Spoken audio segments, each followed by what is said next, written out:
After I met one person, one artist or one creative or one craftsman, they would open their Rolodex. And I'm like, oh my God, they actually reside here? So I have found so many people who are such creatives, and I didn't have to travel for it. That's Casa CDM gallery owner Jasmina Jaskovic. I'm Kara Duffy, and this is the Powerful Ladies podcast.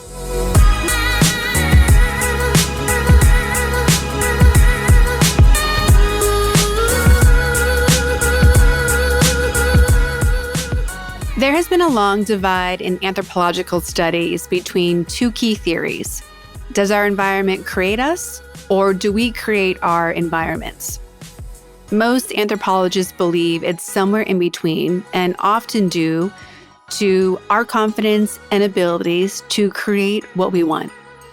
Today's guest, Yasmina Jaskovic, has been influenced by many different cultures, countries, cities, and when she landed in a place that finally felt like home, she was determined to create the culture and community she craved from other locations in her own backyard. She is a creative and an artisan who uses her talents across design, interiors, and now as owner and founder of Casa CDM. In this episode, we discuss how to build what you crave, attract your people, the importance of resilience, and why women can be all the things at once. She's cool, she's inspiring, she's just so smart and lovely, and I can't wait for you to meet her.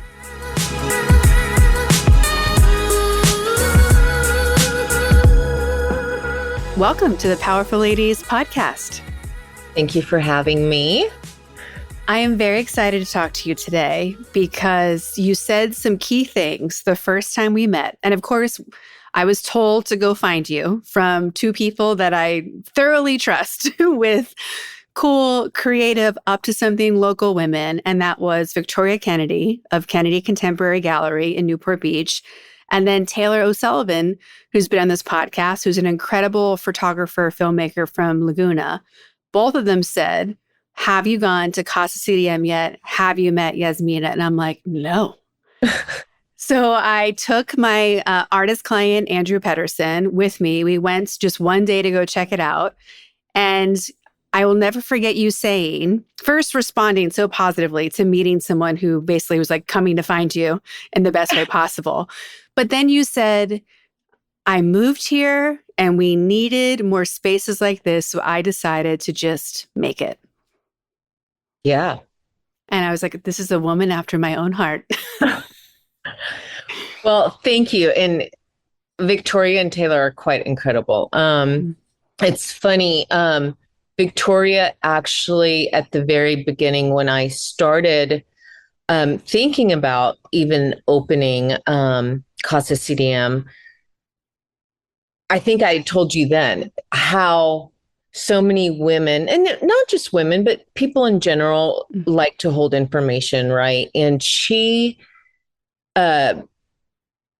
cheered me on the whole way and gave me little nuggets of wisdom and information. She didn't keep anything back, which my hat's off to her. I mean, not a lot of people do that.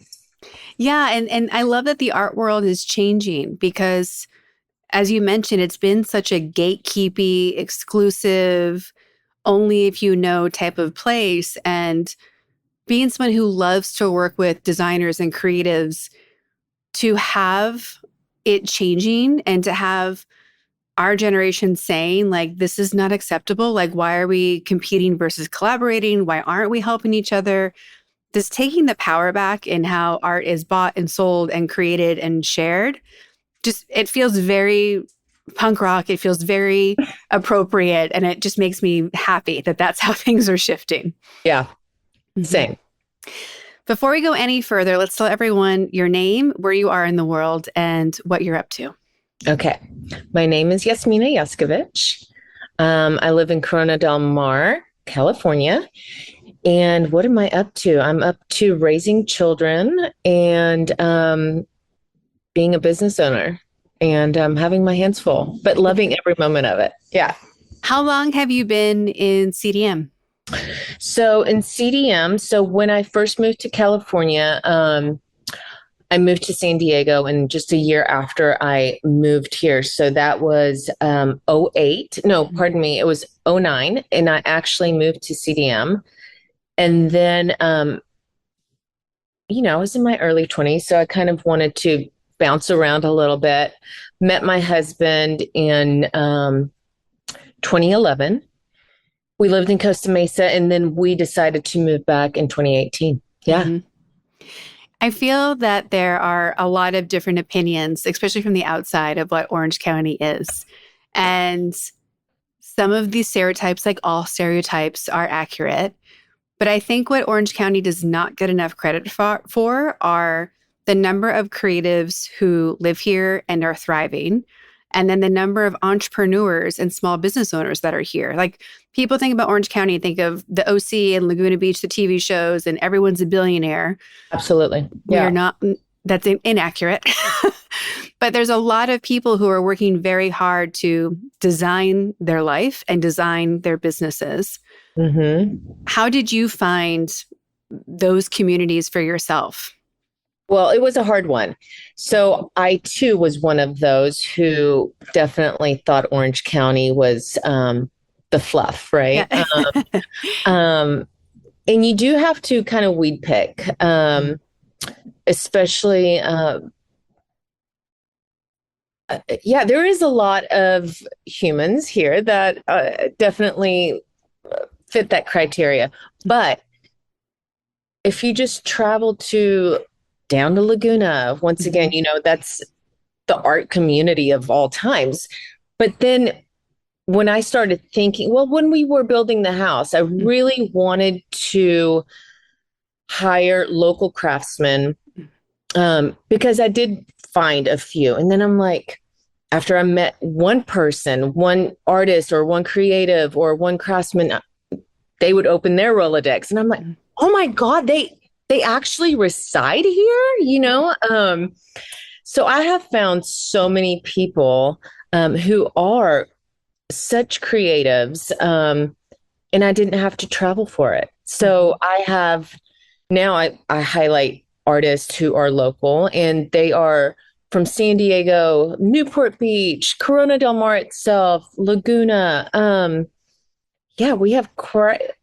I'm still sometimes in awe of how many people are in the art world here. Yeah.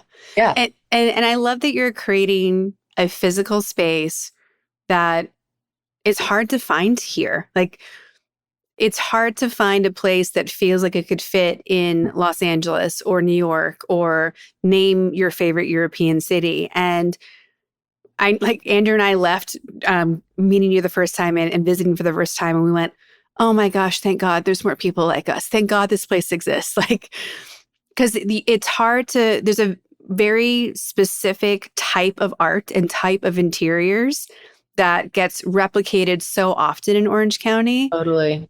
That finding something that's more global, that's more texturized, that's more, my personal preference for the way of living and art is one that feels like it has a passport. And I feel like you walk into Casa CDM and you're like, oh, the stuff here has been places. It has stories.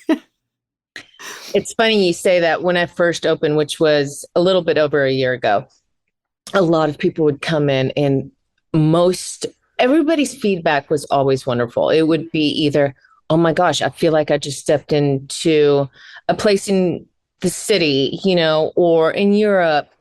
But then they would go, good luck, because unfortunately, so many, and I don't think it's even here, it's everywhere, right? It's this mass produced and objects or art, or people even think that their house needs to look exactly like their neighbors.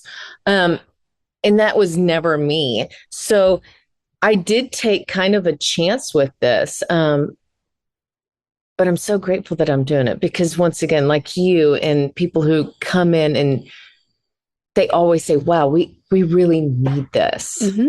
So, well, and I think the the demographics of who's here is also changing. Like, It's definitely changing. it's way more international than I think people know.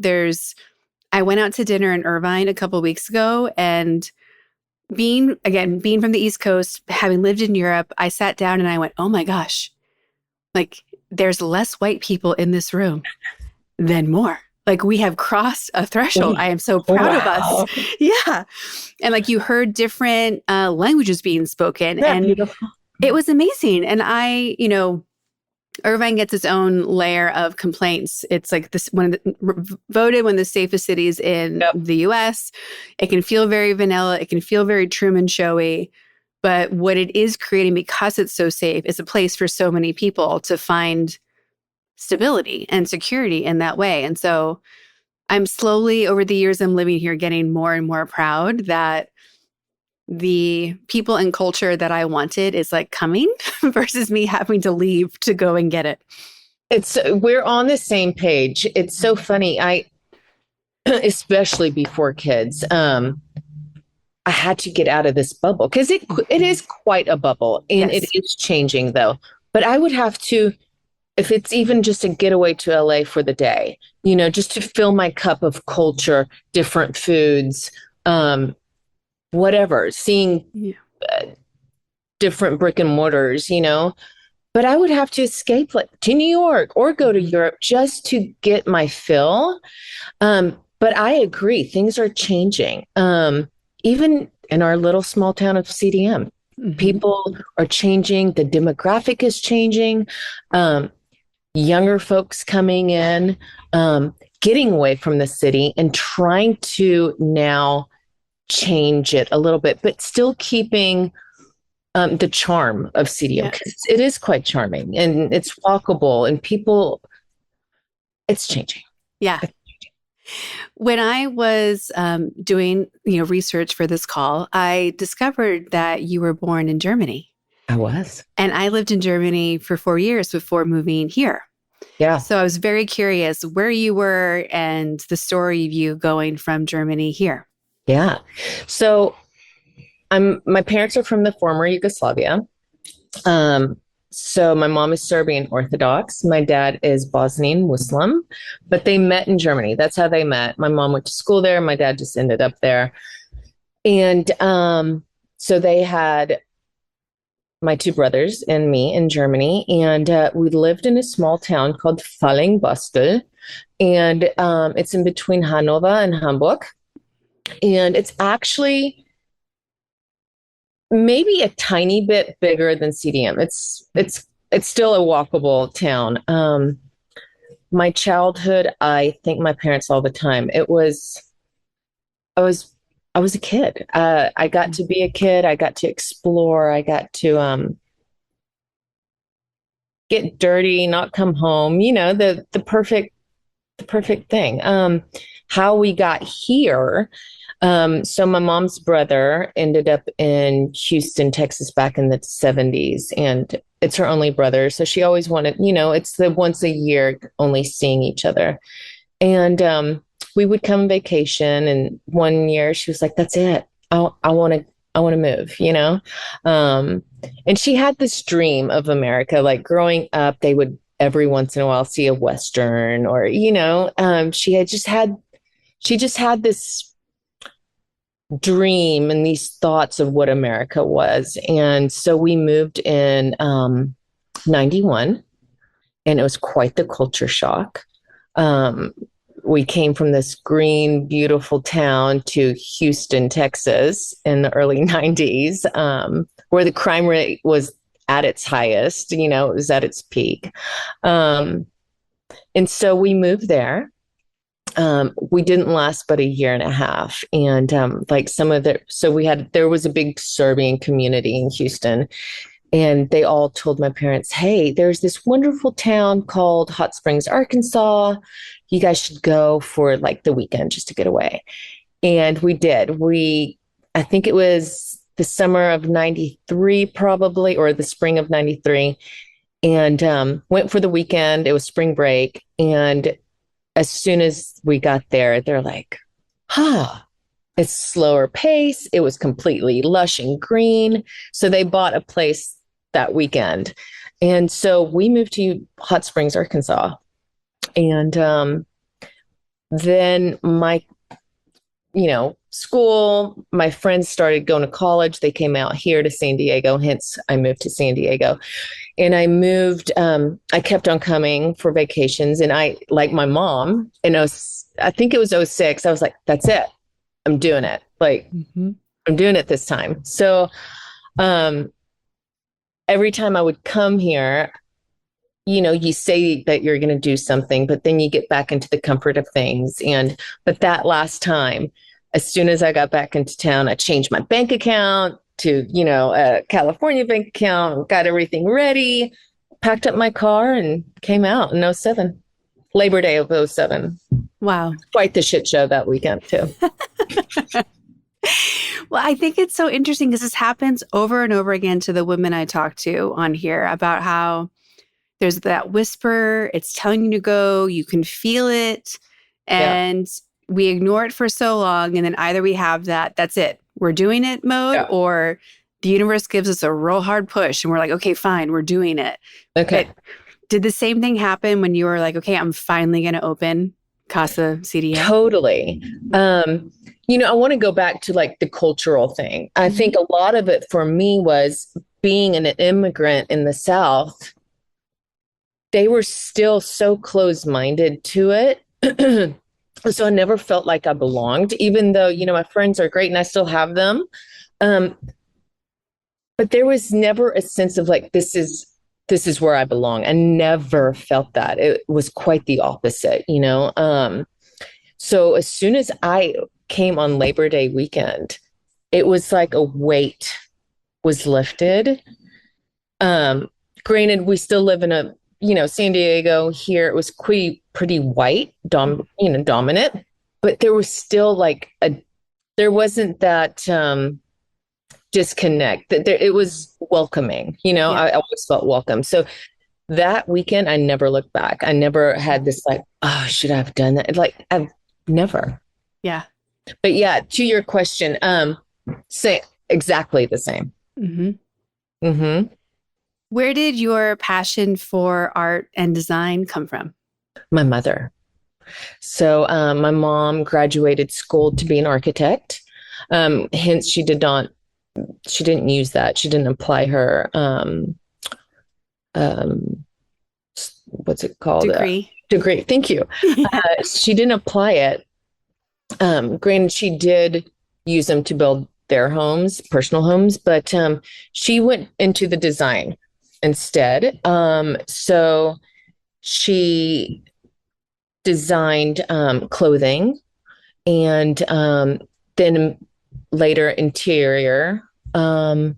So she would have her little sew shop and I would be in there at my daughter's age, 5, 4, 5, 6. And so like using her little scraps of fabrics. And I started toying with those, making little pillows for my babies or making them clothes, and then later it was like 8, I would start rearranging my rooms and placing, and then I would conquer the rest of the house. And my mom, she was like, this is actually great. So it was, always. And then my grandfather and grandma, they were very hands-on, always using their hands to create something. So it's, so I think I don't know if it's innate from my family or if it's just an Eastern European thing. Because, all my girlfriends who are Serbian and Bosnian, it's like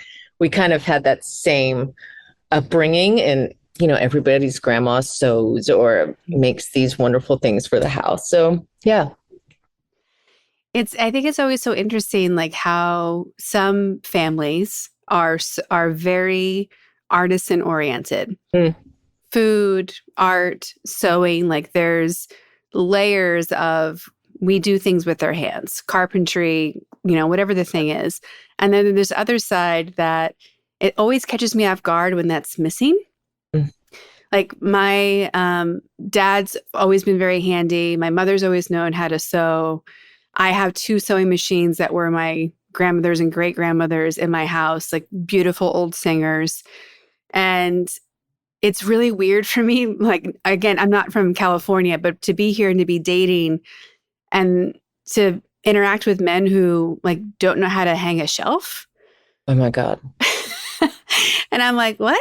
Or like they don't know how to stop the toilet from running. It's and I'm quite prominent around here. Yes. And growing up, you better not call anybody to come and fix. Dad's got this, or my brother's already at like 12 had it, you know? Yes. Yeah. It's quite interesting. And same for, I'm glad that there's so many women going after hobbies that are bringing that making things with our hands back into spaces. But it does catch me off guard that we don't do it ourselves first. And obviously that's like a place of privilege to be able to afford to call someone as well. But it's been a big thing that I've had to kind of reckon with. Like, what is this feeling about masculinity versus femininity? Because it feels weird for me to be the handier person in a relationship. Like, I'm glad I know how to drive stick and how to fix these things, but it's weird to me if my partner doesn't know how to do more. Well, I definitely know how to do more than my husband. Yeah. So how have you kind of gotten through that, accepted it, I guess? It took a long time. Mm-hmm. Like, I remember when we were dating and first got married, and it would be these simple things in the house. And I would always try to match him up with my brothers. I'm like, dude, my brothers do this all day long. You know, if I was to call them right now, granted they didn't live with us, but I mean, or here, they would almost make fun of him, you know, if I was to tell them what's going on. But he was the first one to call someone for help, for sure. Or luckily I would be able to do a few things, you know, but yeah, it took a while. Yeah. And I do believe in like letting people be in their zone of genius, and we should delegate things if we can, so we can put our energy where it's supposed to be. So it's an interesting balance, but it still layers I'm peeling back of. But where did we lose that? I don't know, because like I don't think it's a generational thing. I think it's more of a geographical thing. I don't know, because for instance, I asked Joel, I'm like, well, your dad, he's pretty handy. He's like, yeah, but he didn't teach me, you know, or I wasn't around, or if I would try to do something, he's like, oh, I'll just do it. Just scram, you know? Yeah. And in our household, it was quite different. Hey, I'm doing this. You better come over here and assist, you know? That's how it was in my house. Yeah. Mm-hmm. I'm the oldest. So my brother's the fourth in line. And we're 13 years apart. So between the oldest and the youngest is 13 years. Yeah. And so I would be the one like hanging onto the ledge of the window, like hanging up a nail or getting something out when my dad like spotted me. Yeah. And I'm like, he said, get it done before your mother sees this. I'm like, yeah, you think? Or like if the toilet was running, he would bring us over and show us what to do. And I don't like, both of my grandfathers had workshops in the basement or in the garage, and it was a whole thing. So totally, I don't know. It's something that baffles me a little bit of, and there's a difference, I think, of enjoying doing it versus knowing how. Like, I really respect the I know how, but I just don't want to part. Yeah. But it is a really interesting thing. Most of the women I know in Southern California know more than the men they're partnered to. Mm-hmm. There's a few exceptions. Like my friend Tony, I just got tools out of his garage because I was missing a few that he had extras of. I'm like, my dad will be so proud. And he's like, my dad's proud that you're taking them. Aww. Yeah. That's amazing. So coming back to you and, you know, your story, you know, this is a Powerful Ladies podcast, and it's, you know, I want to know how you define powerful in ladies, but also what has your journey been with stepping into your power as well? So to me, feminism is still very important. I think that it gets a bad rap, but coming from an Eastern European household, I still and the older I become, I find that these traditional cultural things are important. And, but yet, I believe a woman can do both things, be powerful without losing the femininity of it. Um, so to me, powerful is having a good head on your shoulders, um, being of good character, having, dignity, having, respecting others, of course, being open-minded to other people's, ideas, opinions, and not judge anyone for it. Sometimes I think that being powerful can get a bad rap, especially in women.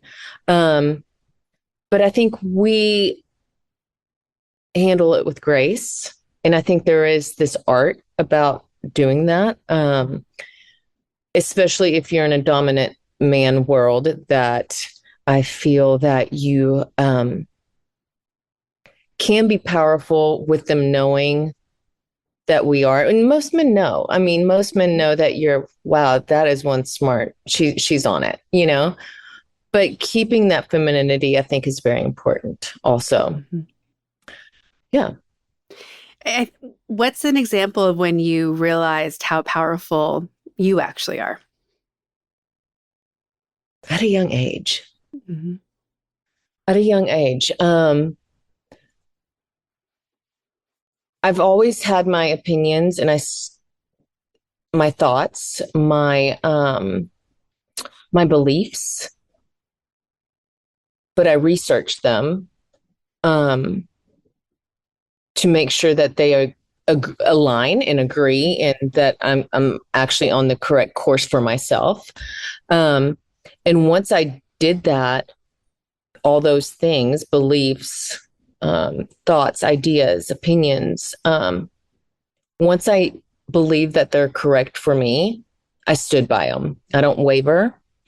And I never have, like, even at a young age. If I believe something was true or not true or incorrect, wrong, the way you're treating someone, or we can go religion, politics, all that. If I stand by stand by it, and you can't rock me. And that has started at such a young age. Yeah, even with, I can completely be like, my dad is Muslim, right? My dad is Muslim, my mom is Serbian. So there was, there's so many examples, but, people try to rock me like, well, are you either Muslim? Are you Serbian? Which one are you? I'm like, and at such a young age, I'm like, I can be both. I can have both beliefs. I can have both ideas in their culture. And why do you have to, like, point out or make me believe that I have to believe in one certain thing? I respected and loved both of my parents, and I respect both of their religions. So therefore, I stood by, I can believe both. I can love both. I don't have to choose. And that was at such a young age. And then, there's so many other thoughts or things that I can say about how I thought I was powerful. My beliefs, like, once I put something in my head that I'm going to do, I did them. So once that started happening, like, I would have an idea in my head, or I'm going to complete X, Y, and Z, this project. And once it's in my head, it's going to be done. And it's, those outcomes are wonderful. And then I'm like, okay, this is working. And so, that catapults and that motivation and that rhythm starts going. And so, I just believe in myself. And that, I think that is powerful. I think how you described, defending both of your religious and cultural identities is very similar to how redefining the powerful ladies and the powerful feminine part is. Like, I don't know why. I mean, I do know why from an anthropological perspective that we really like knowing what other things are around us so we can live in a gray. But the idea that women can be powerful or feminine, they can be business owners or moms, that they like the idea that it's a black and white thing. I think women for so long have known is just nonsense, because we're able to hold space for so many different things at once. And the depth that we see in our friends and our colleagues and the women that we admire, you know, when we're doing the marketing for these episodes, we'll pick like 5 things about someone and we try to pick them in contrasting extremes. We can kind of start to show how big these people are, or these women are. But we could easily pick 100. Like, this isn't a podcast where we dive into parenting very often, unless that's someone's expertise. But it's like, that's a whole other pillar of some of these women. I was going to actually, another aha moment. I remember Jonah, my firstborn. Joel is not with me. With our firstborn, I'll just be frank, he was just in left field a little bit for a while. Yeah. I remember the very first time I took Jonah to the market. Take him to the market, I overbuy so much, groceries and be it. I get home, I am low, Joel is not there. I have the baby carrier. I have my hands full with even my pinky. And I'm like, women are so remarkable. We're so not only physically strong, but we are so mentally strong. It's quite unbelievable. But anyway, I had that moment where I'm like, we are amazing. Women are quite brilliant in every aspect. But anyway, yeah. Who are women that are inspiring you today? Victoria is one. All the women artists that I show, I mean, they not only are artists, once again, some of them have an actual profession, and this is kind of their side hustle until they're able to actually leave their careers. So, all them and all the women like Gina from Gelato Del Mar, all these women who are pioneering the way, especially in our small community. Yeah. Mm-hmm. There's been a lot of women in particular who are stressed out and panicking about what's happening in our country and in the world right now. And we've had some conversations about it within Powerful Ladies community. And I keep coming back to thinking about like the women before us have dealt with so much more. And women of every generation has just had to keep going. And I've been, lately my Turn Off My Brain TV show has been Finding Your Roots on PBS. And because I love the history, I love the stories of people's migration patterns and why, and the anthropology of it all. But there's so many episodes where you're hearing what women went through of, all the men in their village were just killed. Totally. And they woke up the next day and kept feeding chickens and kept taking care of kids. And, maybe we should move to America now. We don't know anyone there. We'll figure it out. There's this resiliency that I don't think we always acknowledge. And of course, history has removed a lot of what that resiliency for women has been. But the idea that we're able to hold space for what's happening at a local and global level and not be okay with what we don't like and do things to change it. But at the same time, we're still doing all the other things that we know we have to do. Like, it's a woman's to-do list is always amazing to me. Yes. I know that all too well. So coming from, my parents were communist. Not communist. They came from a communist country.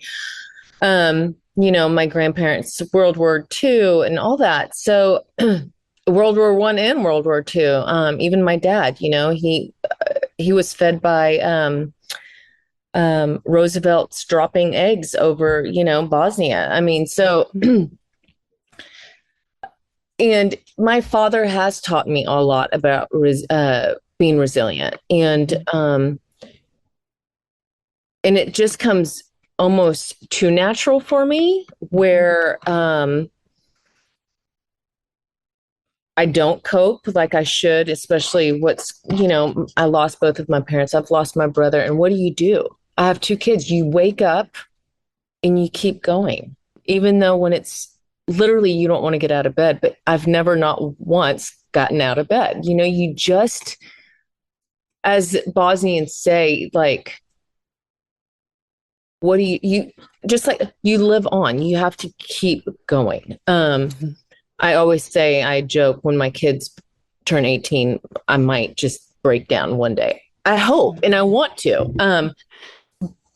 But being resilient, that's the only, you have to be.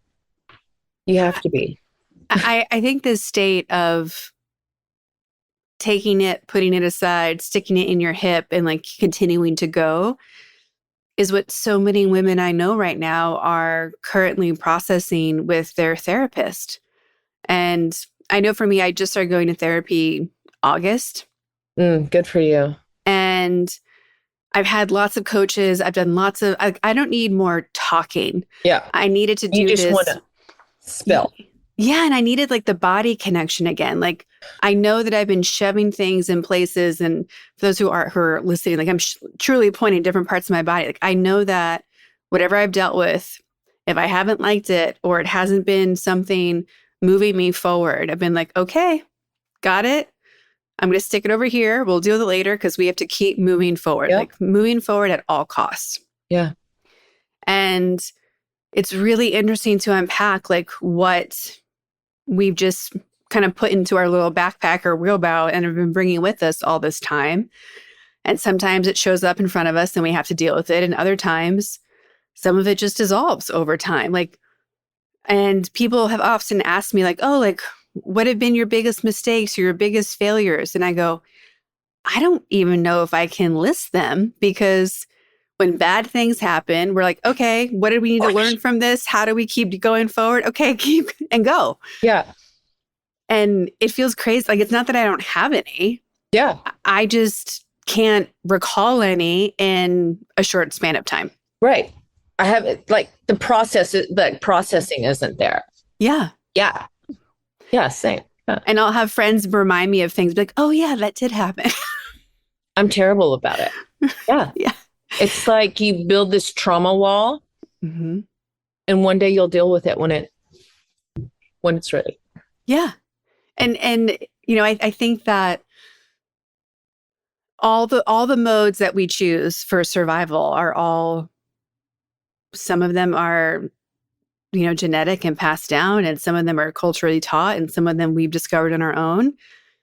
And giving ourselves this grace that whatever our resiliency looks like, it's okay.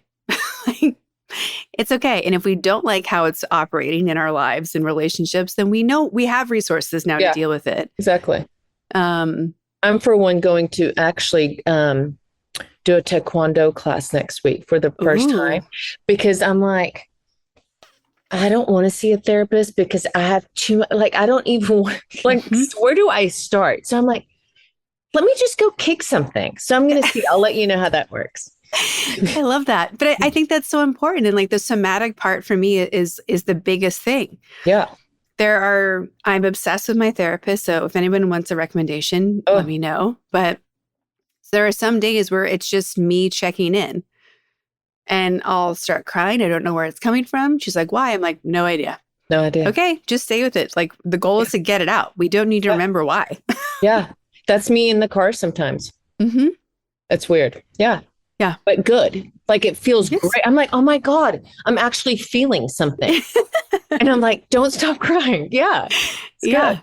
Yeah. I agree. But it's funny how there are some women who will give me a hard time for being non-emotional about things. good or bad things. Like, Yeah. they're like, you're not crying about this great news. And I'm like, no, why would we cry about it? Like, this is great news. We don't need to cry. When is your And birthday? October 22nd. So Almost a Scorpio? I'm a Libra sun, Virgo rising, and a Leo moon. Leo. Mm-hmm. And if you look at my chart, Andrew, actually, we were looking at each other's charts, and he goes, if I didn't know you and I just saw your chart, I'd think you were highly imbalanced because like all of my planets and things are all in one space. And I'm like, well, it just kind of looks like I'm holding up the rest of the Once again, universe. You're a powerful woman. We can work with this. Yes. Yeah. Yeah. How about you? What are yours? I'm a Leo. I don't know my other but I'm pretty full blown Leo. Yeah. Yeah.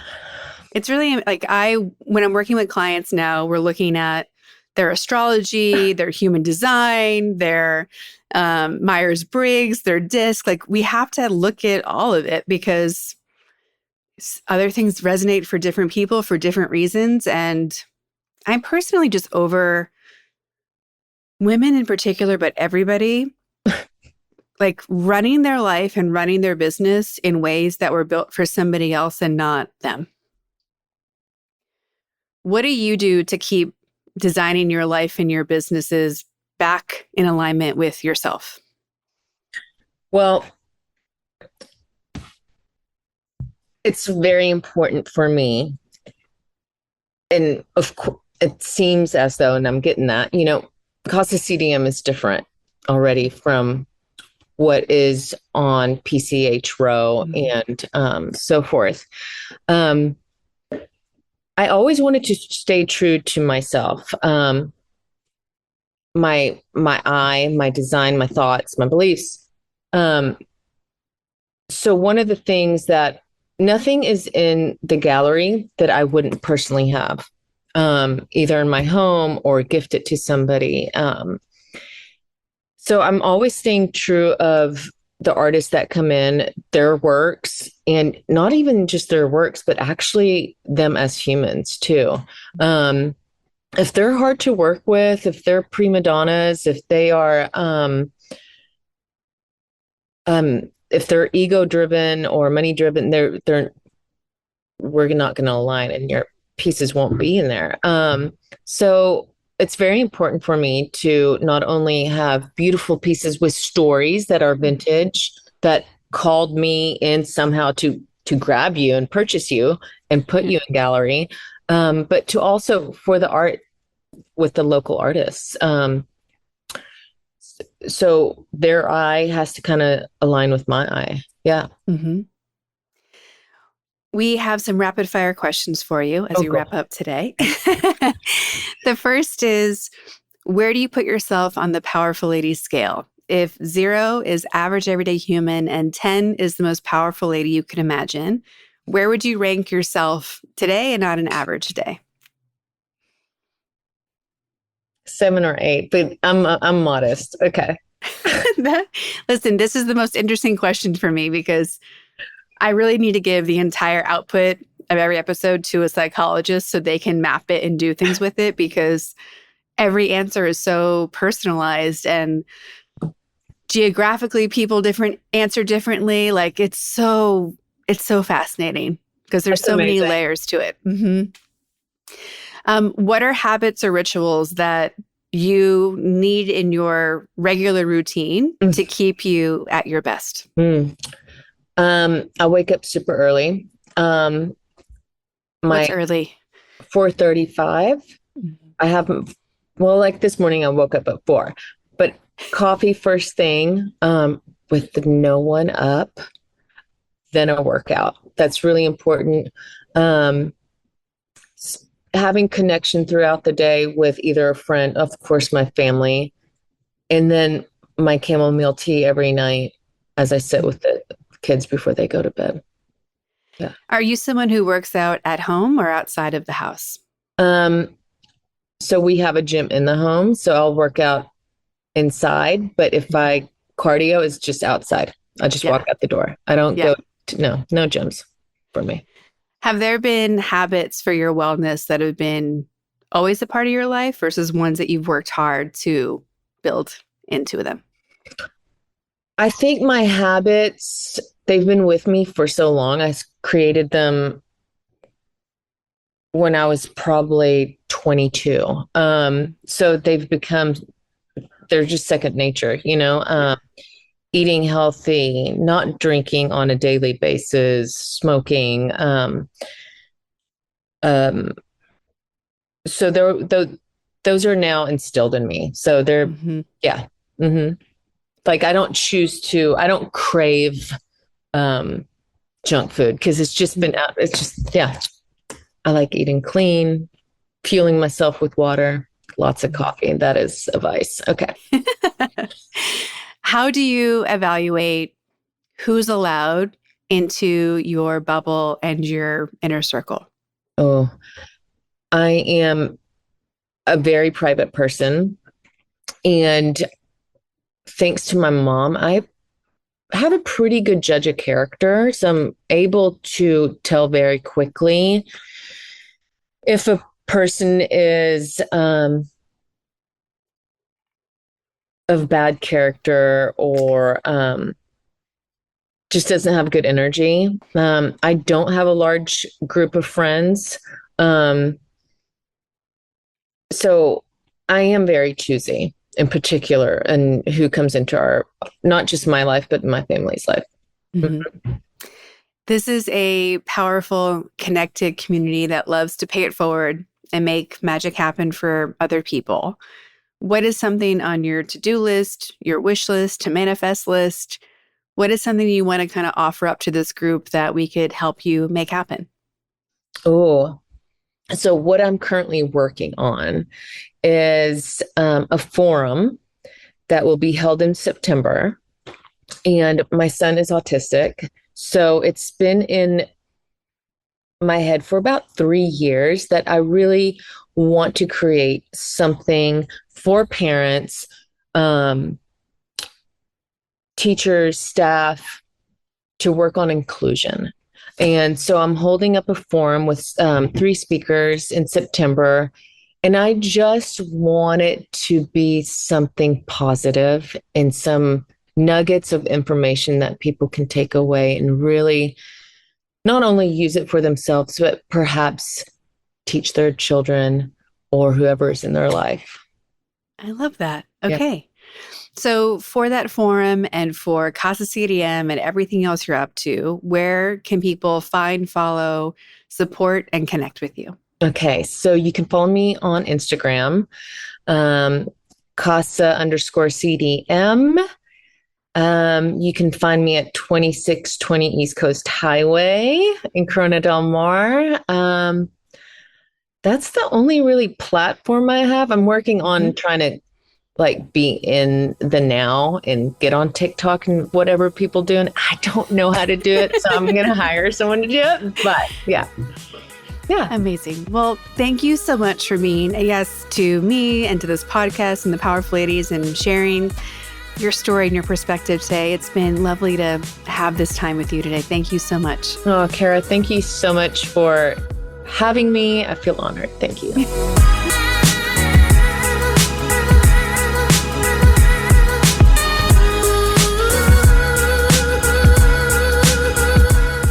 Thanks for listening. If you enjoyed this episode, please subscribe and share it with a friend. Head to thepowerfulladies.com where you can find all the links to connect with Yasmina, Casa CDM, and the forum she's creating. Come hang out with the Powerful Ladies on Instagram at Powerful Ladies, and you can find me and all my socials at karaduffy.com. This episode was produced by Amanda Cass, and our audio engineer is Jordan Duffy. I'll be back next week with a brand new episode. Until then, I hope you're taking on being powerful in your life. Go be awesome and up to something you love.